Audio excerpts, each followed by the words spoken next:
اگر آپ چاہتے ہیں نا کہ آپ کو فکریں، غم، تکلیفیں، آپ کی جو پریشانیاں وہ اللہ رب العزت آپ کے دماغ سے اٹھا لے، آپ ہر وقت جو ہے نا سوچ سوچ کے بوڑھے نہ ہوتے رہیں، تو حدیث کے اندر ایک دعا آئی ہے، وہ جو ہر نماز کے بعد اگر آپ اس کو پڑھیں گے نا تو یہ برین ہے نا یہ آپ کا پیس میں آ جائے گا، بے سکون کو سکون مل جائے گا، بے قرار کو قرار مل جائے گا، بے چین کو چین مل جائے گا۔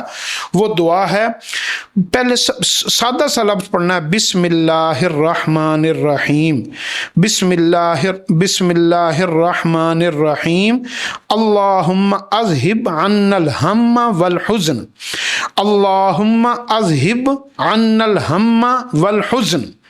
اللہم اذہب عنی الہم والحزن، اے اللہ ہر غم سے میری حفاظت فرما اور ہر حزن سے میری حفاظت فرما۔ یہ جو غم ہے نا یہ جسم کے باہر کے حصہ کو نا غم کہتے ہیں، اور حزن کہتے ہیں جو آپ کے اندر ایسا غم اترا ہوا ہو کہ آپ کا رواں رواں خون، آپ کی رگیں اس غم میں مبتلا ہوں،